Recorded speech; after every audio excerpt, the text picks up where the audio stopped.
Hello everyone, it's Sandra. Welcome back to another Empties and new products video.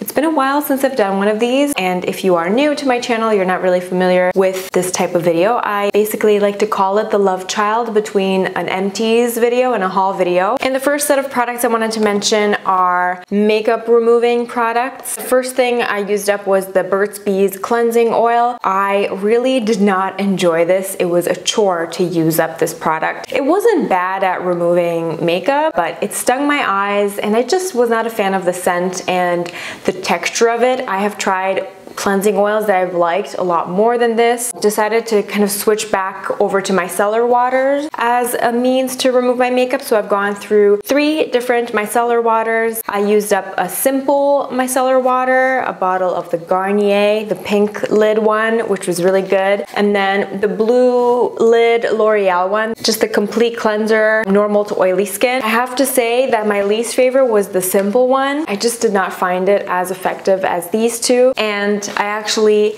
have a backup of the L'Oreal one that I'm going to be using next. So I'm still going to be on the micellar water train for just a little while longer, especially in the summertime, in the warmer months. I just like a micellar water to remove my makeup. It's like my first step, then I go in with a cleanser. A good tip that I have learned, and I don't even remember who I learned this tip from. The tip was essentially never to leave a micellar water on the skin. Always make sure you rinse it off, because you do not want the ingredients and the surfactants that are in here that are removing and dissolving makeup. You don't want to leave those ingredients on your face because it can lead to over drying your skin. I like to have a very gentle, non-fussy cleanser on hand in the evening to use as a second cleanse. And these are the 2 that I have used up recently. This is the Indie Lee Rosehip cleanser. The ingredients list is very short. There's nothing crazy in there. The whole Indie Lee brand is quite nice. They have some good products out there. And then this is the Glossier Milky Jelly cleanser. Between the 2, I have to say I prefer the Glossier. The Glossier just felt a little bit more nourishing. I really like the milky jelly aspect of it. The Indie Lee Rosehip cleanser is slightly foamy. It felt like it left my skin a little bit drier than the Glossier cleanser. Right now I'm using up the La Roche-Posay Toleriane cleanser, but I'm almost out of it. So I decided to go ahead and repurchase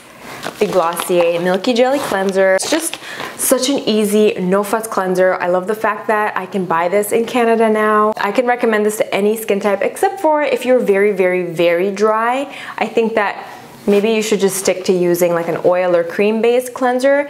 But if you're like normal combination, oily, the Glossier Milky Jelly cleanser is fantastic. Sometimes I use this in the morning too, but I do prefer the Oskia Renaissance cleansing gel for the morning time, just because that one has like some enzymes in it. It gives me a little bit of oomph. And then I also made another Glossier purchase because, you know, you have to order 2 things to get free shipping. So that was my justification. I got the Glossier Stretch Concealer in the shade medium. It comes in a pot. It's a really good everyday concealer for the under eye area. I really like how undetectable it is on the skin, and it does have quite light coverage, but it does cover when I'm not, you know, when I have enough sleep and when I don't look like the crypt keeper in the morning. I can get away with just using this concealer under my eyes and it looks good. I did find that I have a little bit of creasing with it by the end of the day, and that really easily goes away if you just kind of rub it in. I did go through a couple of makeup wipe packs. If I come home from work and I want to exercise right after, I will just use a makeup wipe to remove the bulk of my makeup. Then I do a quick half-an-hour workout, then I hop into the shower, and then I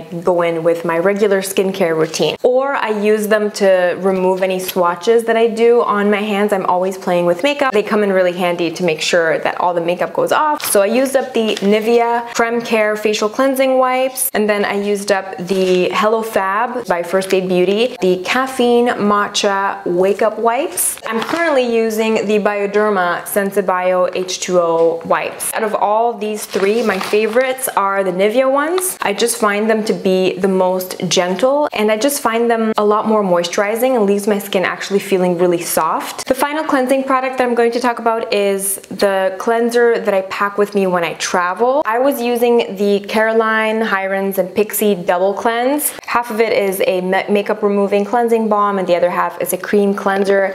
It's completely unscented and it does a great job at removing your makeup and cleansing your face while leaving it very, very soft, hydrated, and comfortable. I was just kind of bored of it, so I was in the mood to try something new and I heard a lot of great things about this. So I bought the Jordan Samuel Skin Plie Treatment Cleanser. This comes in at 30 fluid ounces, 94 milliliters. So you can pack this in your carry-on without any issues. I actually brought this cleanser with me when I was in LA for the long weekend. This is wonderful. I like this better than the Caroline, Hirons, and Pixi product. You can double cleanse with this product. Use it once to remove all the makeup, then you can use it again to kind of actually cleanse and massage the skin. It leaves my skin glowing. It looks so beautiful. It has a nice scent to it as well. I just love the texture and the experience of this product a lot more. I find this to just be a little bit more indulgent, a little bit more luxurious than the Pixi product. This is 100 mils, this is 94 mils. So quite comparable in terms of price point and in terms of amount of product that you get. This has been a great first impression of this brand. The next two things are acne treatments for the body. This is the Murad Clarifying Body Spray, but sometimes I find that I get some breakouts either on my back or on my chest. This is the product that I reached for when I had a lot more back breakouts. The cool thing about this is that it's a spray and it's like a 360 spray, so you can have the bottle completely upside down and it still gives you continuous spray. So you can actually just reach behind like this and you're still able to spray your back. So if you suffer from acne, this is a good product to keep in mind. And then the other thing I was using on my chest and at the tops of my legs were these First Aid Beauty Blemish Patrol Pads. These did not work on my face, but they worked on my chest and my legs. So that's how I was able to use them up. And right now I'm using the Paula's Choice Calm Redness Relief 1% BHA Exfoliant. This has 1% salicylic acid in it. This product did not work on my face. Right now I'm just using it if I get any breakouts on my chest or on my legs, and it seems to do a good job on those areas. The next three things I used up were all fragrances, and they're all quite fresh, summery fragrances. I actually have not purchased a new fragrance to replace them because I'm just trying to work through what I have for the moment. I used up Chanel Chance Eau Fresh. This is one of my go-tos. I've had this for a long time. This is the body moisture mist that they have. I highly recommend checking this out. They usually only sell it in the summertime. I got mine at Shoppers Drug Mart in the beauty boutique. It's cheaper than the standard Chanel Chance fragrance and it still smells very strong, and it's a good type of product to kind of keep in your gym bag or in your purse. And then I also used up a Chanel Chance Eau Tendre. I really like the Eau Fresh and Eau Tendre variations of Chanel Chance better than the original Chanel Chance. Eau Tendre is a little bit more floral. I tend to wear this a lot more often in the spring. And then the other thing I used up is the Jo Malone Nectarine Blossom and Honey Cologne. This is gorgeous. It kind of reminds me of Dolce & Gabbana Light Blue, which was my go-to fragrance in like when I was like 18, 19, 20. That is the one perfume that I wore religiously. So this kind of brings me back, a little bit sweeter than that. I really enjoy it, and I love the fact that Jo Malone fragrances come in this smaller size because it's not as overwhelming as the giant one and it's just easy for travel purposes. Now let's move into the fun stuff, some makeup. So I used up two foundations. If you watched the last foundation collection video that I did from a few months ago, I had 22 foundations in that video. From all those, I managed to narrow it down to 10, and then I used up these two. I used up the Smashbox Studio Skin Foundation. I had this in the shade 2.3 because I was using this to mix in with lighter foundations to kind of get the right undertone. In terms of formula, I just have found formulas that I like better since. I still think it's a good basic foundation formula to try, and I would recommend it to anybody that is sensitive and kind of has skin that's in the middle. So if you're like normal, combination, even slightly dry, if you want kind of like a no fuss everyday foundation, I would recommend checking this out. And it's a good medium coverage foundation to try. And then I used up the Maybelline Dream Cushion Foundation. I really enjoyed this. I use this in the shade 20. This was my go-to foundation to wear in the winter time for work. It's so easy and fast to apply. You just open it up, you dip a brush in or a beauty blender, and you just go to town. It blends in really easily. This is one of my favorite drugstore foundations, and I will definitely be repurchasing it in shade 20 again this winter. I thought I would try some new stuff. The famous It Cosmetics CC Cream. This was actually sent to me by It Cosmetics. They are finally launching in Canada, which is super exciting. This is the Your Skin But Better CC Cream. This has SPF 50 in it. I got this in the shade medium. I'm actually wearing it right now. I do enjoy it. The shade medium matches me when I'm tan. I think in the winter time I would have to go to the light version. I'm actually really impressed with the coverage. You can build it up to a medium full. I absolutely love the way this product looks when I first apply it on the skin. However, it does not look that good at the end of the workday for me. So this is not going to be a workday foundation for me. Running around on the weekend foundation, or you know, brunch, breakfast, like a daytime but not long wearing type of thing. I don't like the way that it looked around my nose and on my chin. I felt like it looked a little bit cakey around there, but I love the way it looks for the first like 4 or 5 hours. Then the next thing that I got is the NARS. This is the new NARS Velvet Matte Foundation Stick. I bought this at Sephora, and I think it is launching at Sephora online this week. For some reason, it was in store before it was available online anywhere, and I think the NARS website will start carrying it September 1st. I have this in the shade medium 1, which is Punjab, and this is a great color if you have like medium skin with a yellow, slightly peachy undertone.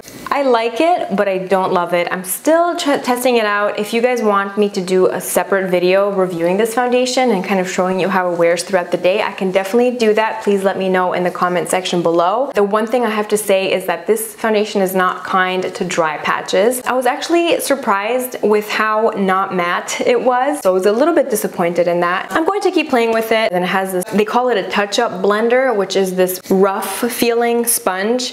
And I'm still not really sure how to use this. I watched a couple of videos, educational videos by NARS, but they were using models that had perfect skin anyway, so it's like, it's hard for me to tell what the product looks like on the skin when you're using people without any pores, without any blemishes.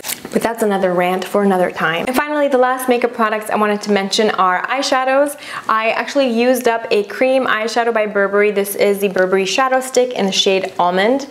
I'm trying to twist it up to show you, but there's nothing to show you because it's not there anymore. But I did a blog post on it a while ago when I first got this, comparing it to the Burberry powder eyeshadow in Almond, which is one of my favorite eyeshadows of all time. I would say it's similar to MAC Groundwork Paint Pot, but it's a little bit less warm. So if you want something a little bit more neutral than MAC Groundwork, this will be a good one to check out. It started to dry out a little bit and it became harder to use. So when I noticed that it started to dry out, that's when I kind of pulled it out and I kind of forced myself to use it daily just so I can use it up. The new Burberry eyeshadow that's in my life is this. This is the shade Gold Copper number 100, and it is so beautiful. I'm actually wearing it today. This is the eyeshadow that I was wearing in my last favorites video, and I actually did film a tutorial with it in which I show you how I use it, but I show you how to get a little bit more of a cool toned spin on it. It's really easy to manipulate. Like today I'm wearing it with MAC Soft Brown eyeshadow in the crease,